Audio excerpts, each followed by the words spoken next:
Hello everyone, and thank you for watching. Today's video will make you comfortable with the recent changes that we've made to the administration portal.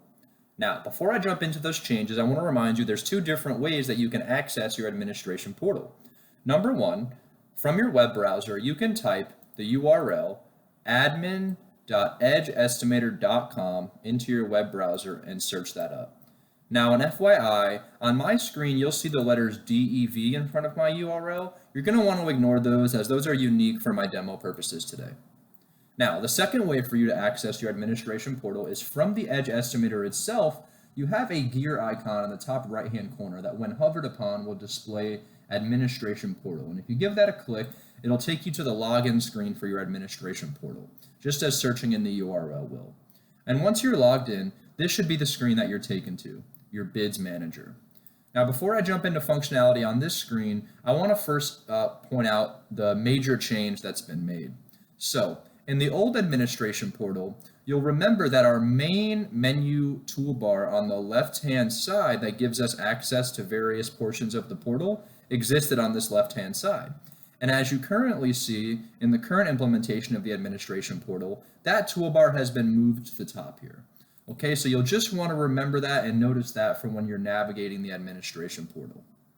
Okay, now I want to talk about some functionality on the Bids Manager screen.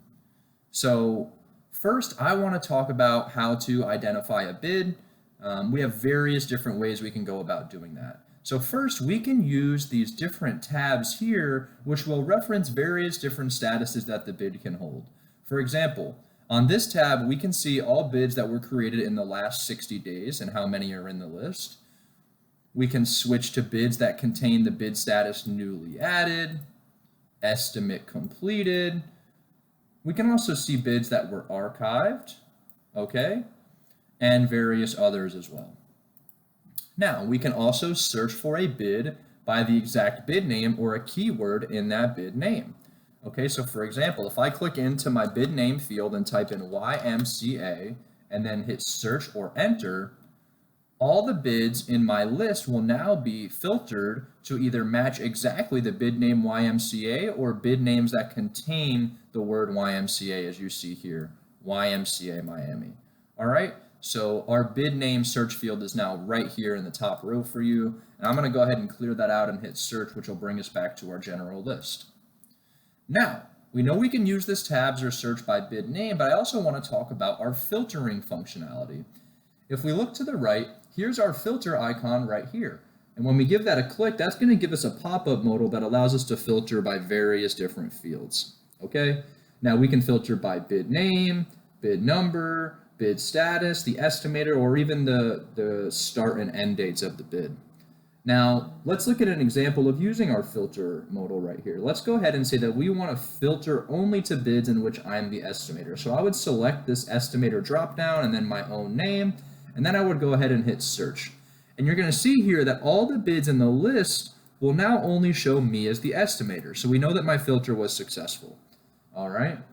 Now I can also go in there and bring this back to all estimators, and we can filter by a bid status. So maybe I only want to see bids that were awarded to us. So I would select awarded from my status dropdown and hit search. And then you'll see all the bids in the list will show a bid status of awarded. So again, we know that my filter was successful.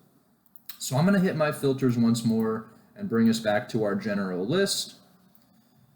And the next thing I want to talk about is our columns. Okay, so next to our filter icon is our columns icon. And if we give that a click, that'll allow us to control the display of our columns on this screen. All right, so for example, we see a start date field in the background here. If I want to go ahead and get rid of that column for some reason, I would go ahead and uncheck the start date column and then hit apply. And as you see, the start date field has now disappeared, and we get a notification that tells us that our preferences were updated. All right, and if I want to go ahead and bring that column back, I hit columns again, and I can either hit reset, or I can just recheck start date, hit apply, and now my column will return. Okay, so that's the functionality that we've implemented for controlling our columns in our view. Now next, I want to jump to our top menu bar again, and I just want to touch on the fact that although the menu bar is moved from the left-hand side to the top, all of the options underneath each dropdown should be exactly the same options that you're accustomed to in the previous implementations of the administration portal. Okay, so none of these options underneath the dropdown should change. Only the location of the menu bar itself has changed. So what I'm going to do is we're going to go through an example of using one of these options in the admin dropdown, and we're going to go into our users manager and we're going to look at how to add a user, as this is an extremely common action for someone in the administration portal.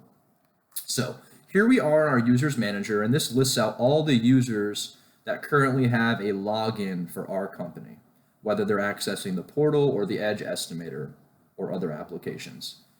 If we want to add a new user, what we do is look to the right and we see our add user button right here. Okay, and what we're going to do is just enter in all the required fields to add our user. We'll enter in a first name, a last name, an email address. Okay, you can add in an employee ID number, and then we just need to either enter in a confirmed password or allow it so that when they first log in, it'll request them to set their own password. All right. So once we have all these fields filled out, we would go ahead and hit this add button right here,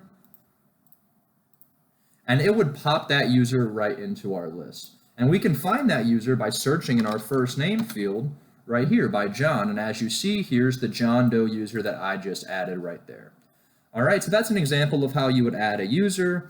Another common functionality for portal users would be to go in and delete an existing user. And this would be something to do from a good account management perspective, either when an estimator leaves the company or if they no longer need access to the Edge or portal. Now, to delete a user, what we do is look to our right-hand side here, and we see this Actions button, which if we click will give us the ability to either edit the information that we entered when we first created this user, or to go ahead and hit delete. And then if I hit yes, it will delete that user from our users manager. And now you can see no more John Doe. Okay, so that's the functionality of deleting a user.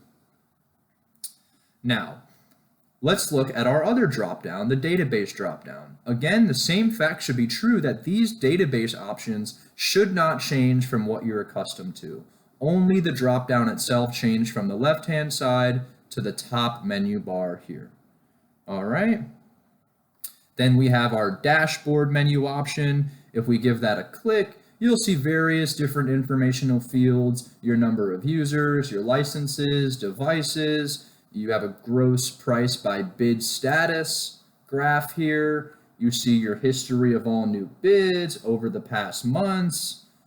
You see your latest bids and gross price for those bids, as well as some information about your company itself. Okay, so you can access all this information on the dashboard. And the next menu we see to the right of that is our estimator dropdown. So our estimator dropdown, if we click on bids, will take us back to the bids manager screen where we started.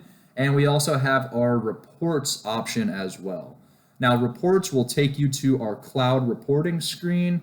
And if you need more information or don't have access to cloud reporting, please send an email to support@estimatingedge.com and either ask for information about cloud reporting or ask for cloud reporting to be turned on for your company.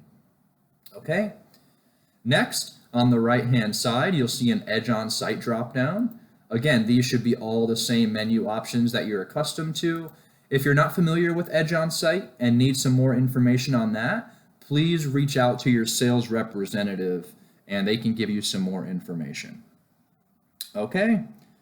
Now, another thing that I want to touch on is regardless of what screen you're on, whether it's our bids manager, any of our database screens, or the users manager that we were on before, the filter and columns icon should exist in the exact same place. So you can always look to the same location to find your filters or columns functionality. Okay, now I'm going to jump back to where we started.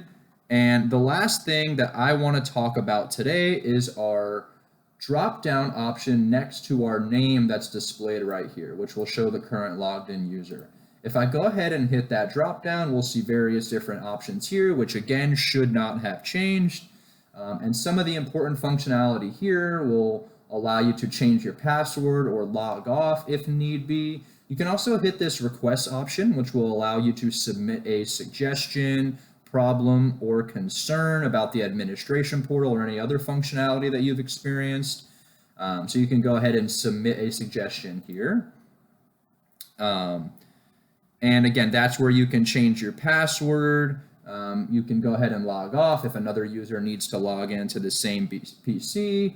We also have the option to switch from light mode to dark mode if that's a view that you prefer. So if I go ahead and hit switch to dark mode and then yes, you're going to see my display change to dark mode here and a successful notification. All right. So you can take a look at that and see if it's something that you prefer. If I want to go ahead and change it back, I hit my drop down and then I switch back to light theme. Okay. So that's everything that I wanted to show you in terms of our new administration portal. If you encounter any problems or suggestions, again, remember that from our drop down here, you can hit this request button and tell us ways that you think that we can improve or any feedback whatsoever. Or of course, you can reach directly out to tech support with any questions. I hope you all love the new administration portal. Thanks for watching and have a great day.